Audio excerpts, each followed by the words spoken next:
안녕하십니까? 항공운송산업론 2장을 발표하게 된 2210만 358 안유태입니다. 2장 민간항공의 발달 과정은 세계 민간항공의 발달 과정, 대한민국 항공운송산업, 항공운송의 규제 완화와 항공자유화 정책으로 이루어져 있습니다. 먼저 1절 세계 민간 항공의 발달 과정에 대해 알아보겠습니다. 초창기 항공운송의 시작과 발전은 1903년 라이트 형제의 동력 비행 성공 이후 항공기는 군사용으로 먼저 발전했지만 곧 민간 운송 수단으로 확장되었습니다. 1910년대에는 우편 운송이 시작되었고 1920년대에는 여객 운송이 본격화되었습니다. 초기 항공 운송은 소규모 노선, 짧은 거리, 제한된 좌석으로 운영되었으며 주로 유럽과 미국을 중심으로 발전했습니다. 1. 2차 세계대전이 항공산업에 미친 영향으로는 두 차례의 세계대전은 많은 아픔도 낳았지만 항공기술 발전의 촉매제 역할을 하였습니다. 전쟁을 통해 비행기 성능, 항속거리, 안전성이 크게 향상되었으며 전쟁 후 잉여 군용기를 개조해 민간 항공 운송에 활용했습니다.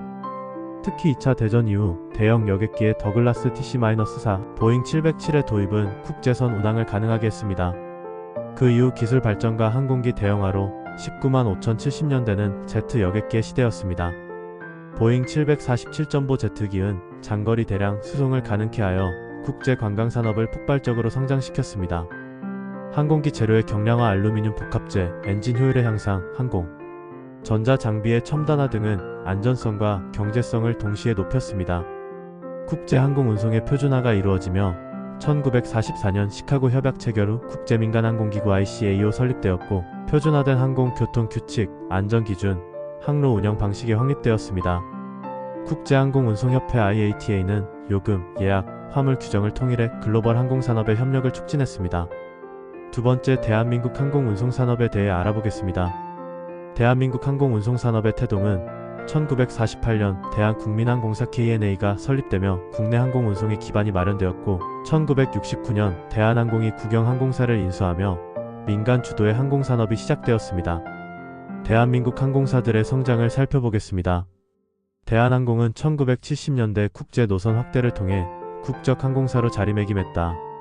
1988년 서울올림픽 이후 항공 수요가 급증하면서 1988년 아시아나항공이 출범해 경쟁 구도가 형성되었습니다.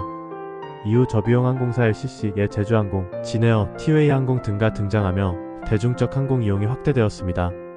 산업 구조 변화와 경쟁 심화가 이루어지며 2000년대 이후 LCC의 급성장으로 대형 항공사와 저비용 항공사 간 이원화 구조가 뚜렷해졌습니다. 가격 경쟁이 심화되면서 서비스 차별화, 네트워크 확장, 동맹체 가입 스카이팀, 스타얼라이언스 등이 중요한 전략이 되었습니다. 최근 항공운송산업의 동향은 코로나19 팬데믹으로 여객 수요는 급감했으나 화물 운송이 항공사의 생존을 지탱했습니다. 최근에는 항공사 간 인수합 병행면더이 활발합니다.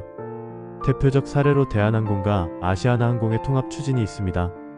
ESG 환경 사회지 배구조 경영, 친환경 항공기 도입, 스마트 공항 기술 도입도 중요한 변화 흐름입니다. 다음은 항공운송의 규제 완화와 항공 자유화에 대해 말씀드리겠습니다.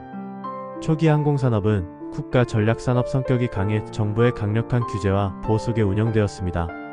국가 간 이중협정, 양자협정을 통해 노선, 운임, 항공사 지정이 통제되었습니다.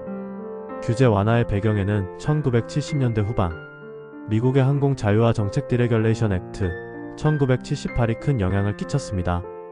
항공사 간 경쟁을 유도해 운임을 낮추고 소비자 선택권을 확대하려는 경제적 논리가 있었습니다. 항공 자유화의 개념과 목표에 대해 말씀드리면 항공 자유화란 국가 간 항공 운송에 대한 규제를 줄이고 시장 경쟁 원리에 맡기는 정책을 의미합니다. 목표는 효율성 제고, 운임이나 항공 접근성 확대, 세계 항공시장의 활성화입니다. 항공 자유화의 긍정적 영향으로는 항공 요금이나 노선 확대, 항공사 서비스 다양화, 항공 여행의 대중화가 있고 부정적 영향으로는 과잉 경쟁으로 인한 항공사 파산 위험, 서비스 질하락, 대형 항공사 쏠림 현상이 있습니다.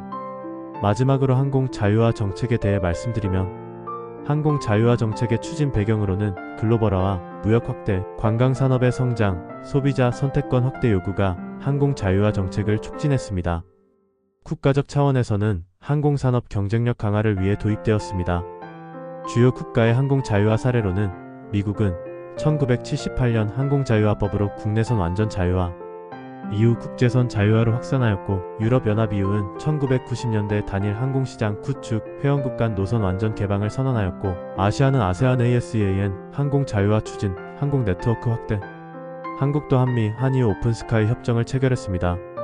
항공 자유화 정책의 효과로는 항공 운임 인하로 인해 일반 국민의 항공 이용 증가, 저비용 항공사 LCC 등장으로 항공여행의 일상화 및 국제항공사 간 제휴동맹 확대로 글로벌 네트워크 강화가 있습니다. 항공 자유화 정책의 과제 및 전망으로는 환경 문제로 탄소 배출, 규제, 지속 가능한 항공 연료 SAF 필요가 있고 안전 문제로 과잉 경쟁으로 인한 안전 투자 부족 위험, 국가 간 불균형으로 대형 항공사 중심의 독과점 가능성 및 앞으로는 친환경 스마트 항공 자유화가 핵심 과제로 전망됩니다.